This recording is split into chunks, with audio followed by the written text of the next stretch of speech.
I'd like to tell you about the strangest secret in the world. Not long ago, Albert Schweitzer, the great doctor and Nobel Prize winner, was being interviewed in London, and a reporter asked him, "Doctor, what's wrong with men today?" The great doctor was silent a moment, and then he said, "Men simply don't think." And it's about this that I want to talk with you. We live today in a golden age. This is an era that man has looked forward, dreamed of, and worked toward for thousands of years. But since it's here, we pretty well take it for granted. We in America are particularly fortunate to live in the richest land that ever existed on the face of the earth, a land of abundant opportunity for everyone. But do you know what happens? Let's take 100 men who start even at the age of 25. Do you have any idea what will happen to those men by the time they're 65? These 100 men who all start even at the age of 25 believe they're going to be successful. If you asked any one of these men if he wanted to be a success, he'd tell you that he did. And you'd notice that he was eager toward life, that there was a certain sparkle to his eye, an erectness to his carriage, and life seemed like a pretty interesting adventure to him. But by the time they're 65, 1 will be rich, 4 will be financially independent, 5 will still be working, 54 will be broke. Now think a moment. Out of the 100, only 5 make the grade.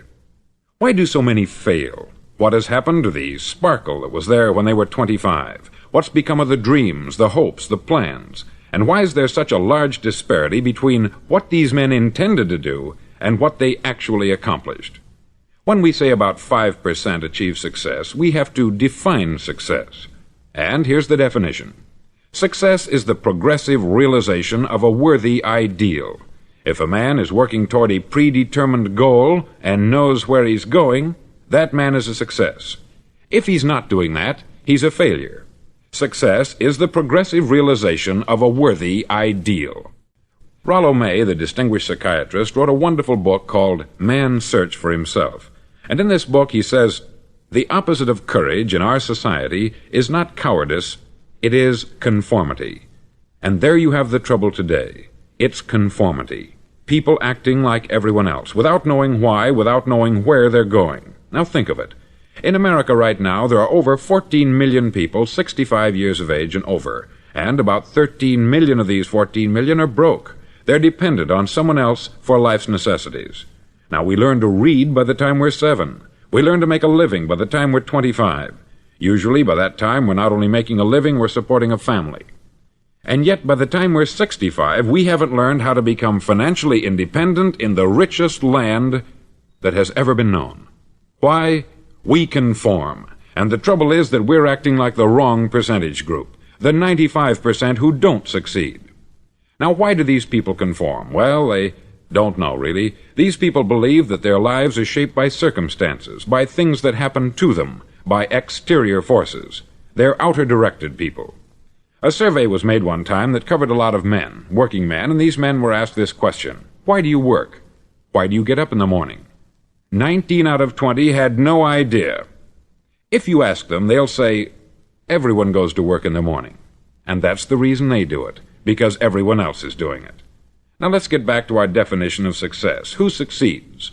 The only man who succeeds is the man who is progressively realizing a worthy ideal. He's the man who says, I'm going to become this, and then begins to work toward that goal. I'll tell you who the successful people are. A success is the school teacher who's teaching school because that's what she wanted to do. The success is the woman who's a wife and mother because she wanted to become a wife and mother and is doing a good job of it. The success is the man who runs the corner gas station because that's what he wanted to do. The success is the successful salesman who wants to become a top-notch salesman and grow and build with his organization. A success is anyone who is doing deliberately a predetermined job because that's what he decided to do deliberately. But only 1 out of 20 does that.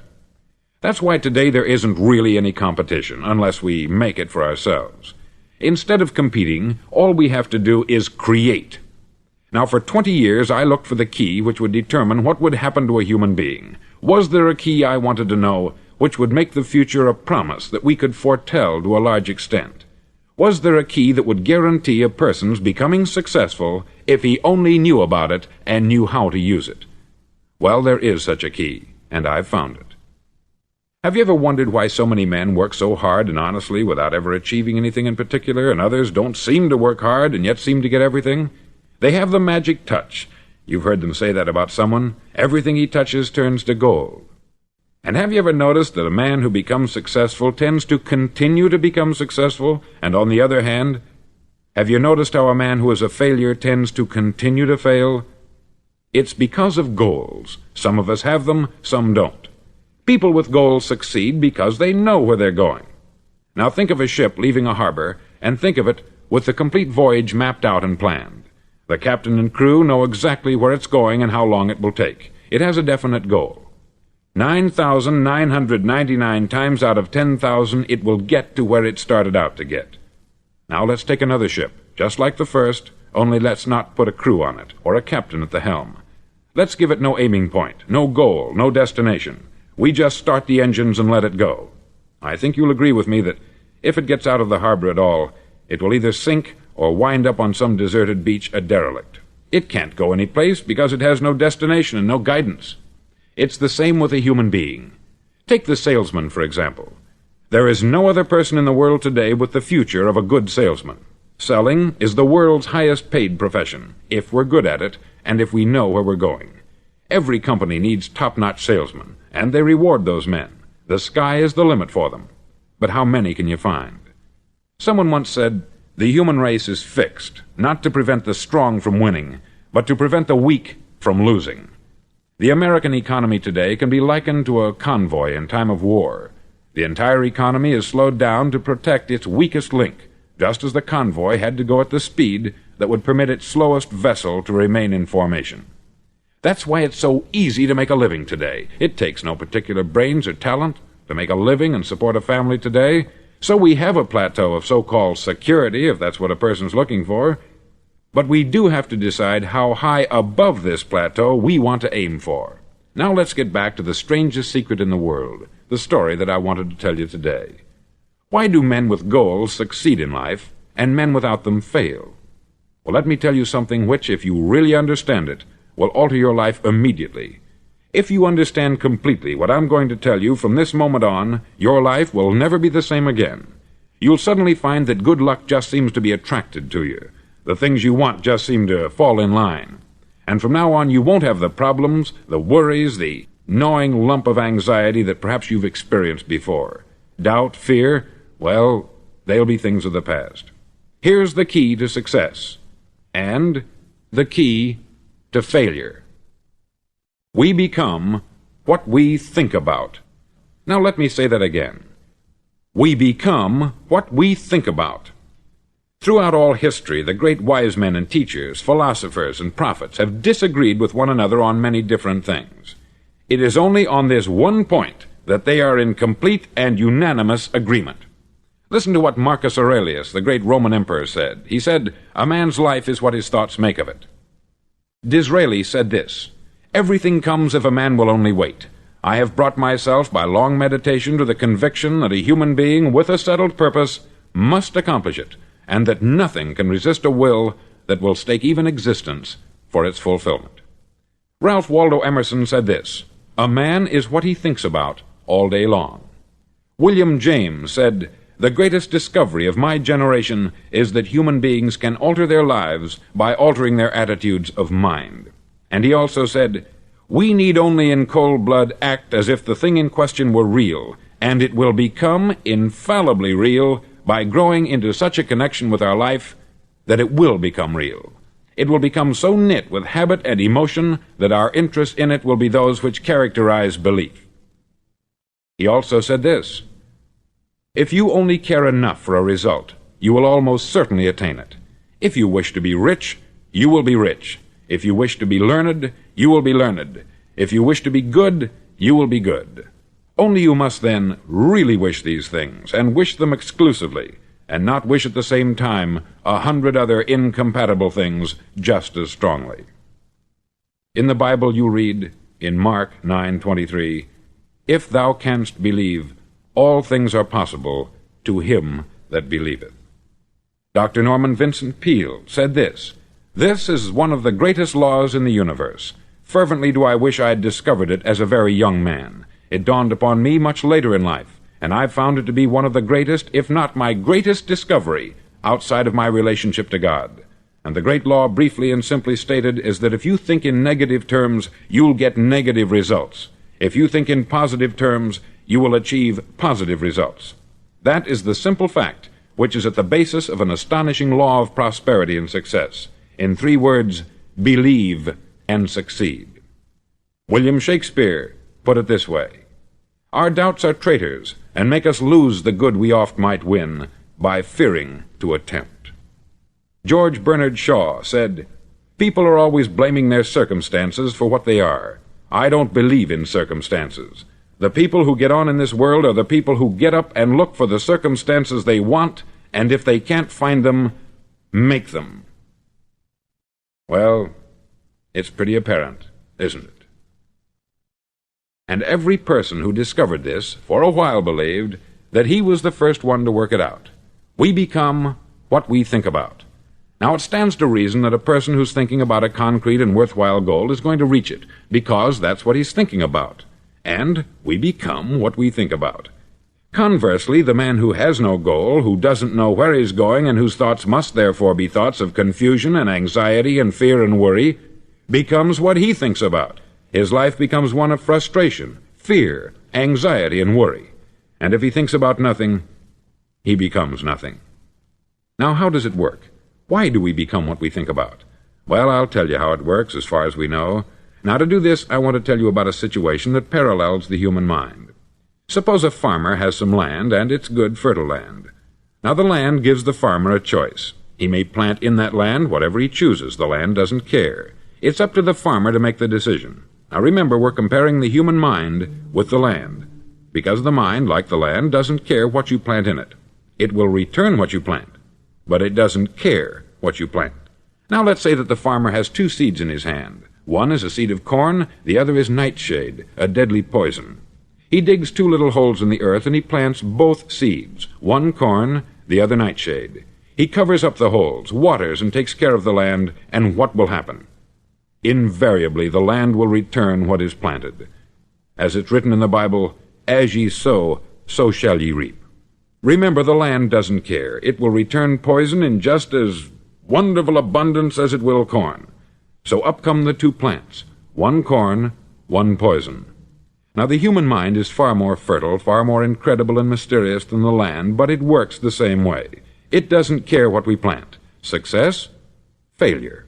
A concrete, worthwhile goal, or confusion, misunderstanding, fear, anxiety, and so on.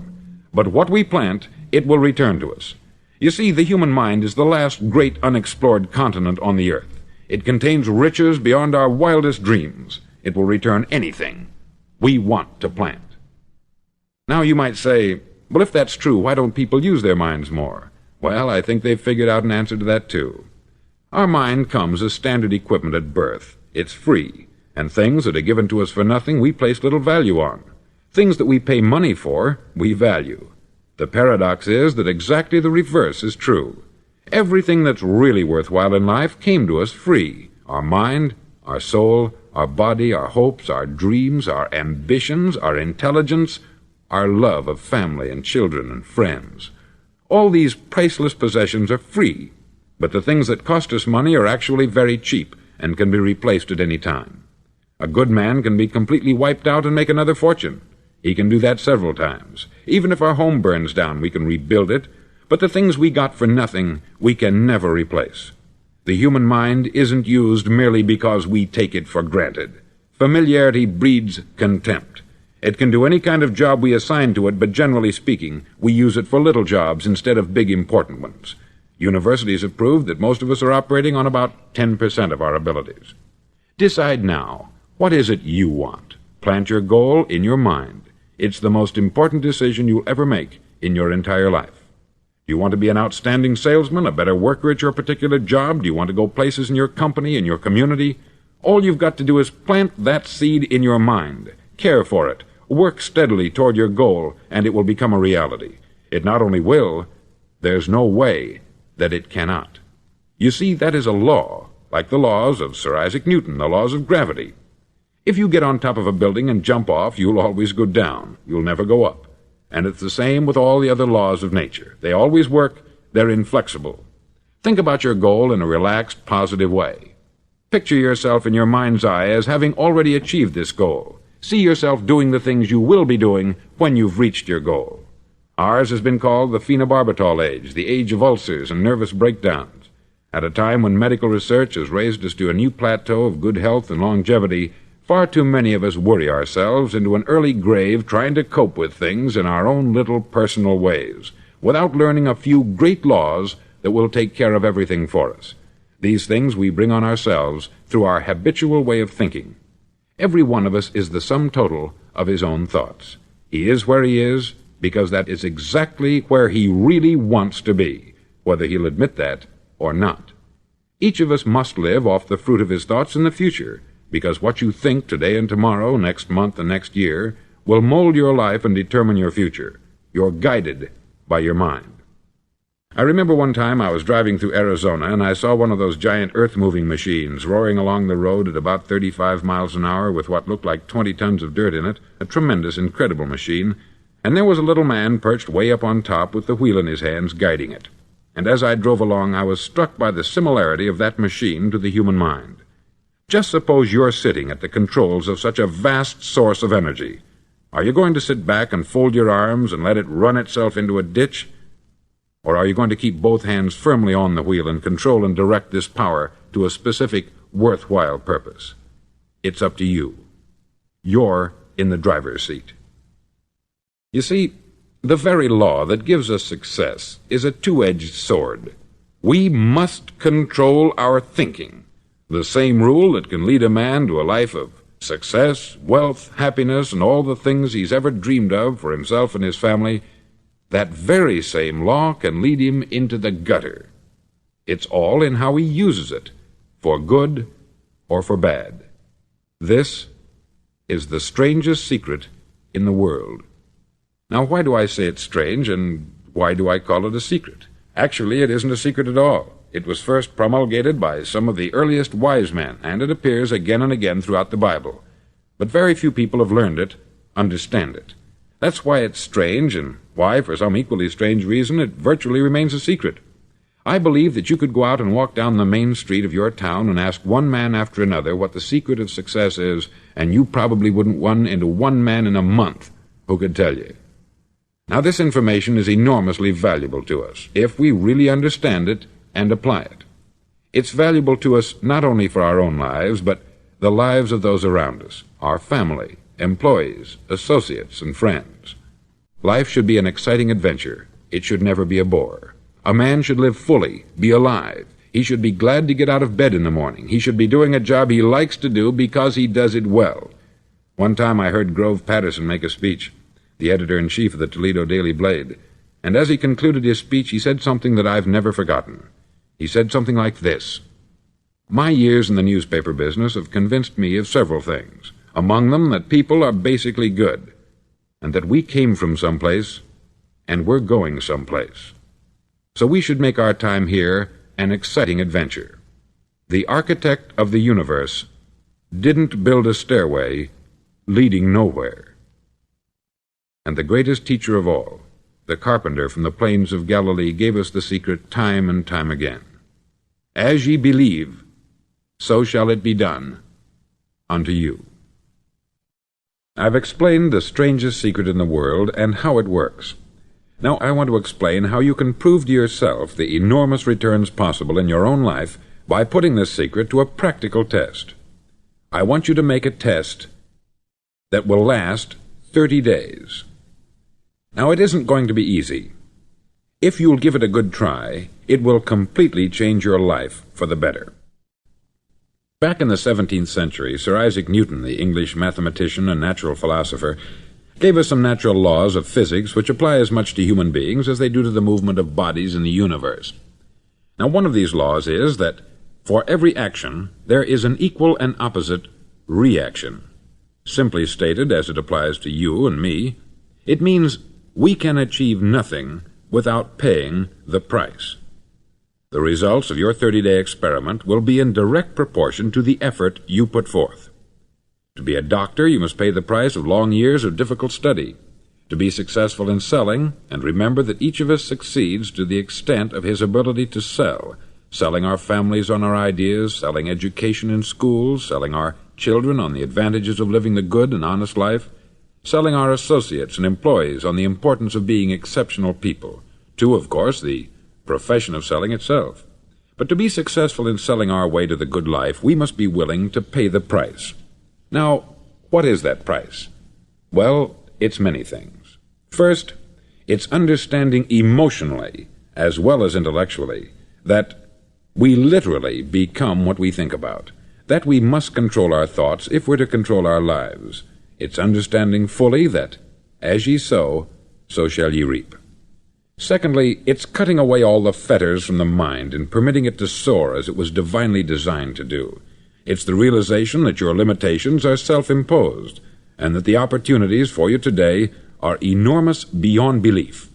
It's rising above narrow-minded pettiness and prejudice.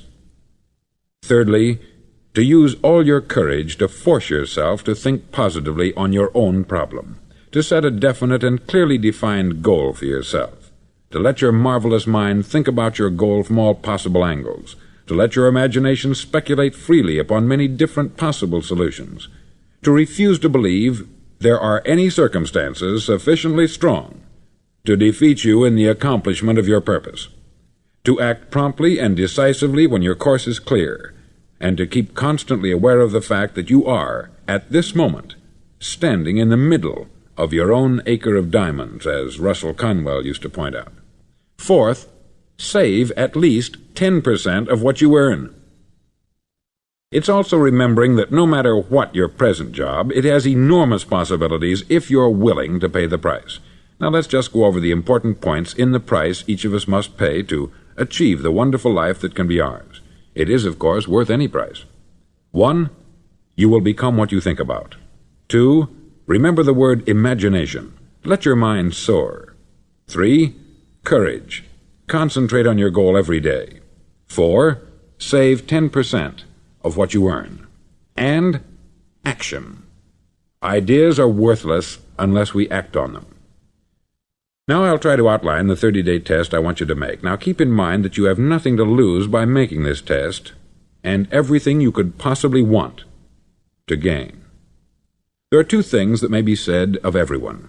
Each of us wants something, and each of us is afraid of something. I want you to write on a card what it is you want more than anything else. It may be more money. Perhaps you'd like to double your income or make a specific amount of money. It may be a beautiful home. It may be success at your job. It may be a particular position in life. It could be a more harmonious family. Each of us wants something. Write down on your card specifically what it is that you want. Make sure it's a single goal and clearly defined. You needn't show it to anyone, but carry it with you so that you can look at it several times a day. Think about it in a cheerful, relaxed, positive way each morning when you get up, and immediately you have something to work for, something to get out of bed for, something to live for. Look at it every chance you get during the day and just before going to bed at night. As you look at it, remember that you must become what you think about, and since you're thinking about your goal, you realize that soon it will be yours. In fact, it's yours really the moment you write it down and begin to think about it. Look at the abundance all around you as you go about your daily business. You have as much right to this abundance as any other living creature. It's yours for the asking. Now we come to the difficult part. Difficult because it means the formation of what is probably a brand new habit, and new habits are not easily formed. Once formed, however, it'll follow you for the rest of your life. Stop thinking about what it is you fear. Each time a fearful or negative thought comes into your consciousness, replace it with a mental picture of your positive and worthwhile goal. There will come times when you will feel like giving up. It's easier for a human being to think negatively than positively. That's why only 5% is successful. You must begin now to place yourself in that group. For 30 days you must take control of your mind. It will think only about what you permit it to think. Each day for this 30-day test, do more than you have to do. In addition to maintaining a cheerful, positive outlook, give of yourself more than you've ever done before. Do this knowing that your returns in life must be in direct proportion to what you give. The moment you decide on a goal to work toward, you're immediately a successful person. You're then in that rare and successful category of people who know where they're going. Out of every 100 people, you belong to the top 5. Don't concern yourself too much with how you're going to achieve your goal. Leave that completely to a power greater than yourself. All you have to do is know where you're going. The answers will come to you of their own accord. Remember these words from the Sermon on the Mount, and remember them well. Keep them constantly before you this month of your test. Ask, and it shall be given you. Seek, and ye shall find. Knock, and it shall be opened unto you. For every one that asketh receiveth, and he that seeketh findeth, and to him that knocketh it shall be opened. It's as marvelous and as simple as that. In fact, it's so simple that in our seemingly complicated world it's difficult for an adult to understand that all he needs is a purpose and faith. For 30 days, do your best. If you're a salesman, go at it as you've never done before, not in hectic fashion, but with the calm, cheerful assurance that time well spent will give you the abundance in return you deserve and want. No matter what your job, do it as you've never done it before for 30 days. And if you've kept your goal before you every day, you'll wonder and marvel at this new life you've found. Dorothea Brand, outstanding editor and writer, discovered it for herself and tells about it in her fine book, Wake Up and Live. Her entire philosophy is reduced to the words, act as though it were impossible to fail. She made her own test with sincerity and faith, and her entire life was changed to one of overwhelming success. Now you make your test for 30 full days. Don't start your test until you've made up your mind to stick with it. You see, by being persistent, you're demonstrating faith. Persistence is simply another word for faith. If you didn't have faith, you would never persist. If you should fail during your first 30 days, by that I mean suddenly find yourself overwhelmed by negative thoughts, you've got to start over again from that point and go 30 more days. Gradually your new habit will form until you find yourself one of that wonderful minority to whom virtually nothing is impossible. Don't forget the card. It's vitally important as you begin this new way of living. On one side of the card, write your goal, whatever it may be. On the other side, write the words we've quoted from the Sermon on the Mount. Ask, and it shall be given you. Seek, and ye shall find. Knock, and it shall be opened unto you. Nothing great was ever accomplished without inspiration. See that during these crucial first 30 days, your own inspiration is kept at a peak. Above all, don't worry. Worry brings fear, and fear is crippling.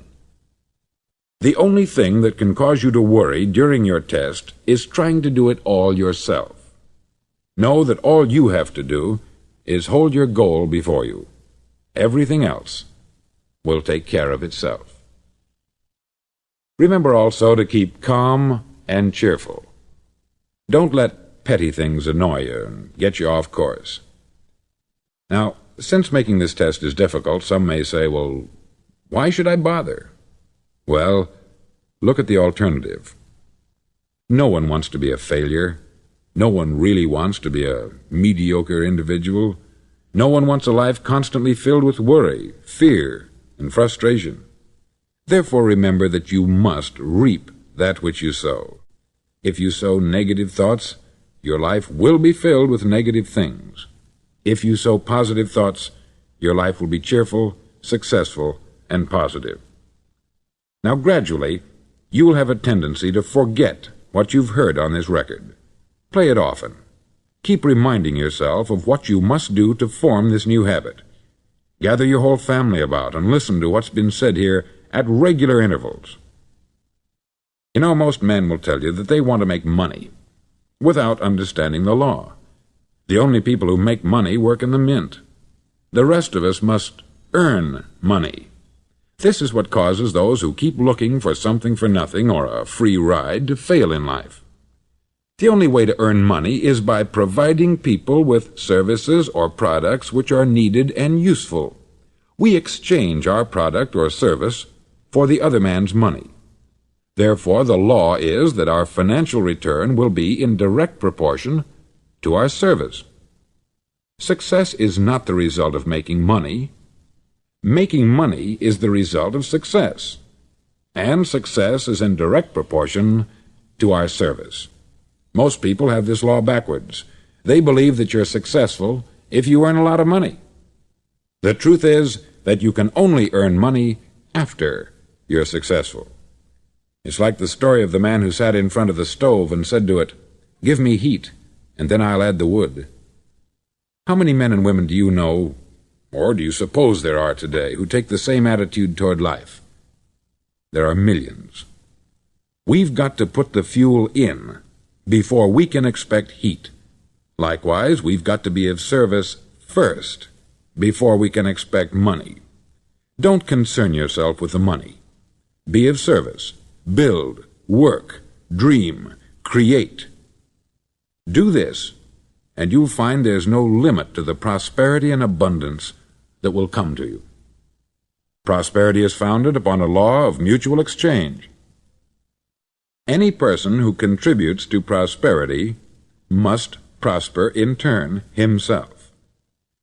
Sometimes the return will not come from those you serve, but it must come to you from someplace, for that is the law. For every action there is an equal and opposite reaction. As you go daily through your 30-day test period, remember that your success will always be measured by the quality and quantity of service you render, and money is a yardstick for measuring this service. No man can get rich himself unless he enriches others. There are no exceptions to a law. You can drive down any street in America and from your car estimate the service that's being rendered by the people living on that street. Had you ever thought of this yardstick before? It's interesting. Some, like ministers and priests and other devoted people, measure their returns in the realm of the spiritual, but again, their returns are equal to their service. Once this law is fully understood, any thinking person can tell his own fortune. If he wants more, he must be of more service to those from whom he receives his return. If he wants less, he has only to reduce this service. This is the price you must pay for what you want. If you believe you can enrich yourself by deluding others, you can only end by deluding yourself. It may take some time, but just as surely as you breathe, you'll get back what you put out. Don't ever make the mistake of thinking you can avert this. It's impossible. The prisons and the streets where the lonely walk are filled with people who tried to make new laws just for themselves. We may avoid the laws of man, but there are greater laws that cannot be broken.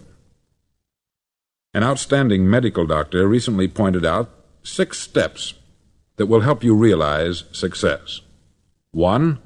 Set yourself a definite goal. 2. Quit running yourself down. 3. Stop thinking of all the reasons why you cannot be successful, and instead think of all the reasons why you can. 4. Trace your attitudes back through your childhood and try to discover where you first got the idea you couldn't be a success, if that's the way you've been thinking. 5. Change the image you have of yourself by writing out a description of the person you would like to be. And 6.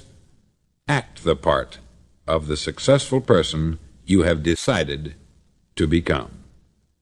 The doctor who wrote those words is a noted West Coast psychiatrist, David Harold Fink, M.D. Do what all experts since the dawn of recorded history have told you you must do. Pay the price by becoming the person you want to become. It's not nearly as difficult as living unsuccessfully. Make your 30-day test. Then repeat it. Then repeat it again. Each time it will become more a part of you until you'll wonder how you could ever have lived any other way. Live this new way, and the floodgates of abundance will open and pour over you more riches than you may have dreamed existed. Money? Yes, lots of it. But what's more important, you'll have peace. You'll be in that wonderful minority who lead calm, cheerful, successful lives. Start today. You have nothing to lose, but you have a life to win.